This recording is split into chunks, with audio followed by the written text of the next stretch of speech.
Oke, sekarang di podcast kita kali ini kita akan membahas kasus pemetakan lahan pertanian di Desa Modal Boyolali.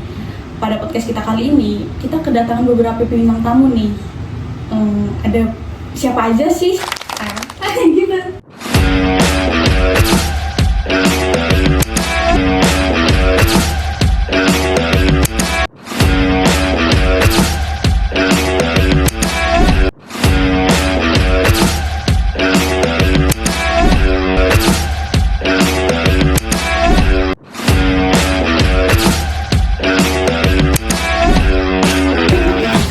Oke, pada podcast kita kali ini kita akan membahas kasus yang akan kita ulik.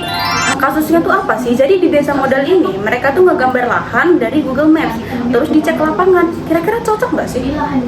Ya, mereka gambar 8 jenis lahan, 21% sawah, hutan 27%, lahan kosong, gedung dan pemukiman.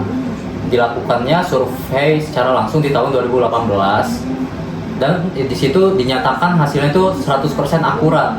Tapi nyatanya tidak seperti itu. Lahan kosong telah berubah menjadi pasar dan tegalan. Dan di foto lama itu sudah tidak terlihat. Oh, jadi sebenarnya cocok, tapi karena emang koordinatnya berbeda tahunnya, mungkin berbeda juga. Betul. Oke, seperti itu. Oke, tapi kenapa koordinatnya itu malah bermasalah? Nah, jadi gini, Google Maps ini harusnya kan pakai peta dunia. Nama webnya itu Mercator. Nah, data GPS-nya ini pada daerah Boyolali harusnya itu pakai UTM lokal. Tetapi pas digambar ulang lagi di ArcGIS itu terjadi perubahan, pergeseran sekitar 10-20 meter. Nah, apalagi di daerah-daerah yang ada kemiringan, itu terlihat sekali perubahannya.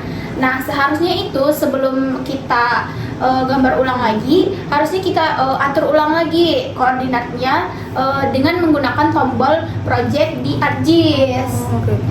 Jadi kita itu harus mengubah koordinat dulu di project ArcGIS itu gitu. Iya, biar bisa sesuai. Oke, tapi kenapa lahannya itu malah distorsi? Jadi lahan itu mengalami distorsi karena lahan sawah itu diubah menjadi rumah atau pasar. Tidak hanya itu, musim tanam juga mempengaruhi warna dari foto yang dihasilkan. Nah, pada peta yang ditampilkan, sawah itu memiliki persentase 75% dan sisanya adalah tegalan. Dan hutan kecil di sini pun rusak itu karena ada beberapa peralihan lahan yang digunakan untuk bangunan, sehingga susah kelihatan di foto. Nah, masalah inilah yang mengakibatkan rencana dari tataan lahan ini tidak pas. Jadi distorsi lahannya itu karena itu tadi bangunan-bangunan hutan-hutan kecil rusak karena bangunan itu gitu. Oke, seperti itu. Oke, jadi gimana dong ini solusinya? Sebenarnya solusinya itu cukup gampang. Pertama itu mengubah semua koordinatnya itu ke UTM yang sama di ArcGIS. Kemudian yang kedua itu bisa memfoto si lahan itu dengan drone agar akurat. Kemudian bisa juga dengan mengupdate petanya itu setiap tahun. Yang terakhir bisa juga dengan mengajari para petani untuk melihat peta sederhana terlebih dahulu agar si proyek ini benar-benar berguna untuk desa. Jadi solusinya itu kita harus mengubah koordinat dulu ke UTM. Iya.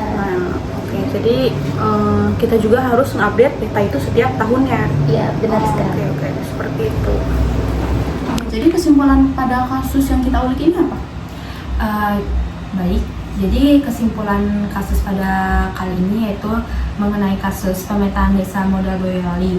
Proyeknya itu sukses di kertas dengan akurasi 100%, tapi koordinat Google Maps-nya itu nggak cocok sama UTM lokal, yang mana tuh bikin peta sawah tuh geser dari 10 sampai 20 meter. Plus lahan pertaniannya itu berubah cepat jadi permukiman atau pasar. Hal itu gara-gara musim tanam dan orang bangun rumah. Mungkin di sini ada solusi gampangnya. Solusi gampangnya itu kita ubah koordinat dulu di ArcGIS, terus tambah foto drone buat cek akurat. Terus update terus petanya setiap tahun biar benar-benar berguna untuk rencana tata lahan desa setiap tahunnya. Mungkin seperti itu. Oke, jadi untuk kesimpulannya kira-kira seperti itu ya. Iya.